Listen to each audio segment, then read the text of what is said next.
Hey, welcome everyone. I'm Katy Wallace, and today we are talking about the anti-inflammatory effects of light.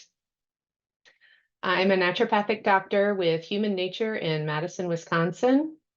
Just a reminder, this talk is for health education reasons only and should not be taken as medical advice. So I'm really excited about today's talk. It's been several years since I started using light therapy myself, and it's something that sometimes falls to the wayside, I feel like, in my practice working one-on-one with people. And so I really wanted to dedicate a lecture to it in order to get more of this information out there about how valuable light therapy really is for our health. Today, I'm going to break up the talk into two major sections. First, we're going to talk about the UV end of the spectrum and the benefits that our bodies get from UV light. And then we'll talk about the opposite end, the longer wavelength spectrum with the red light, near infrared, and far infrared energy. And I'll give you some practical tips and takeaways after that. So the sun has a full spectrum of energy that it provides. It provides the visible light spectrum, which we think of like a rainbow, but then there's also the infrared energy that it creates that most of us can't see or can't see without a special camera, as well as UV radiation, which we can't see with our eyes. So here's a picture of the light spectrum, and our bodies are basically absorbing this light and taking in the benefits of light across the spectrum. So when we're talking about sunlight, the energy from sunlight ranges from ultraviolet, which I'm circling here, to the visible light spectrum, which you would think of like what you can see. Seeing a rainbow is a great example of this, as well as the infrared, which extends from red light into near infrared and then far infrared. The infrared energy includes heat. So near infrared heat's going to be red and also feel warm. Far infrared energy is just going to be felt as heat. Like if you're walking across a sunny beach or walking on warm rocks or sitting down on a warm rock, that is the far infrared energy that it has absorbed from the sun. And similar to, things out in the environment, our bodies also absorb that radiant heat and get benefits from it. And I'll be talking about the range of benefits from these different energy types throughout the talk today. So we're going to start with talking about UV light. And one of the big benefits of UV light is vitamin D. And I could talk for hours about the benefits and the ins and outs of vitamin D, and that is not what this talk today is dedicated to. So if you aren't educated about vitamin D, maybe you know a little, but you feel like you need to know more about this and get on top of this for your health, I encourage you to check out my free webinar on vitamin D and sun exposure. I've done a couple versions of it over the years. You can find all of my videos, including this one. I usually post them a week or two, so you'll have to be patient and wait a week or two for me to post this one on my website. But the vitamin D one is there, and I really encourage you to learn more about that and watch that. Just to summarize, here are the top benefits of vitamin D in a nutshell. Vitamin D is a cholesterol-based molecule that we make inside our bodies when we are exposed to UV light. It is very important for protecting us. So it keeps our barrier strong. If you think about the barrier of your gut lining, it's very important for digestive health in the gut lining. It's very important for healthy skin. It's important for the barrier that protects our brain.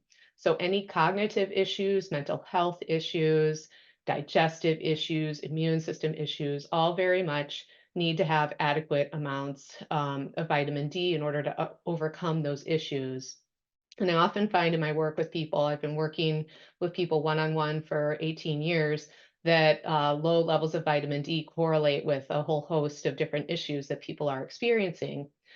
So not only does it play a role in keeping all of our barriers strong, it is an enabler in the body. So vitamin D helps well, not all, but many other chemical reactions in the body to happen. So every body system relies on different processes and reactions, and vitamin D is an enabler for that. So that's why you see vitamin D impacting heart health, reducing people's chance of death, um, reducing chance of cancer, improving immune health, improving bone health, improving muscle health, reducing chronic pain, reducing neurological symptoms, lowering blood pressure, reducing autoimmunity.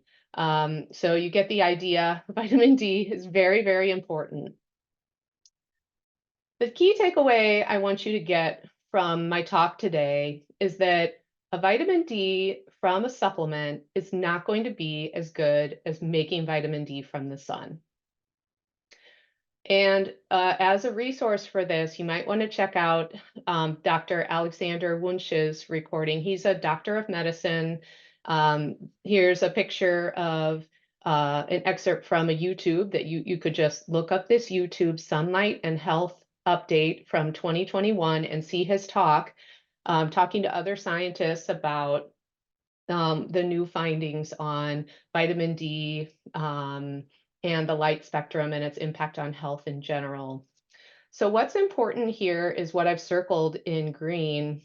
He's got this chart comparing vitamin D supplements or oral application of vitamin D with photosynthesis of vitamin D or naturally made vitamin D that you would make when you're under UV light. So when you're outside in the sun at the right time of year. Um, and you can see there's two differences I want to point out today. The vitamin D is moved through the body differently depending on whether or not it's a supplement or it's naturally made in your body. Secondly, it is stored for a much shorter period of time, so it's not as useful for as long when it's a supplement. And if you make it, it'll stay in your body a little bit longer. Thirdly, I would say if you make the vitamin D yourself, you don't ever have any dosing issues, like you're not going to get too much vitamin D. Your body would never make too much vitamin D from being in the sun, which conversely, if you took too much vitamin D, overdose symptoms are really very rare, and it's considered a pretty benign supplement to take, but still, it can encourage calcification in the body.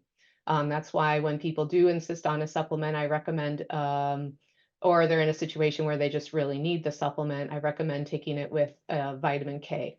And you can check out my other webinar that goes all about vitamin D for more details about those bits. So if we drill down a little bit further on how this vitamin D is transported, Dr. Wunsch has this slide where he talks about the lipoprotein. So basically, because the vitamin D is transported with different molecules, then it's not going to get to the same target sites that you really need if you're only taking a supplement. So yes, you can absolutely get benefits from taking supplements. If you're someone who cannot make changes and cannot go outside. I mean, I don't really know anybody who really, everybody could do this if they were motivated to do this. But sure, there are some situations where the person is choosing not to go outside. Or part of the year, like in Wisconsin, we just can't go outside, and you're choosing a supplement there, that there's going to be the drawback of not getting the full optimal benefit that you would if you were in the sunlight making vitamin D.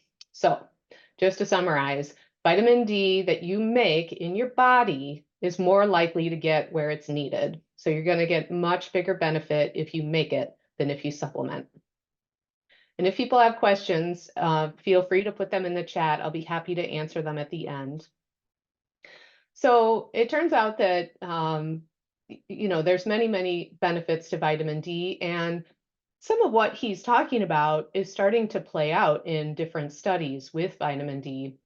This is an example of a headline about a study with men where they showed that men with higher vitamin D levels, particularly in parts of the country where they can naturally make vitamin D, had higher levels of gut bacteria.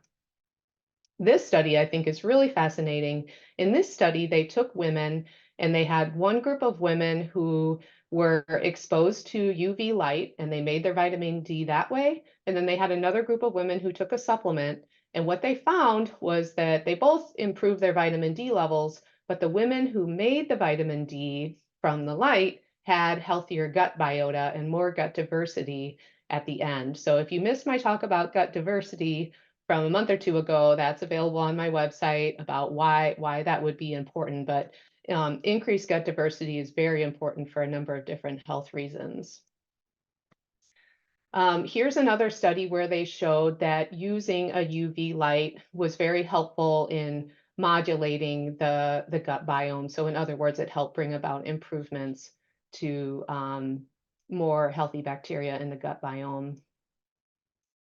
So, so that was just a short little thing on the importance of vitamin D from the sun and the importance of that relative to taking a supplement.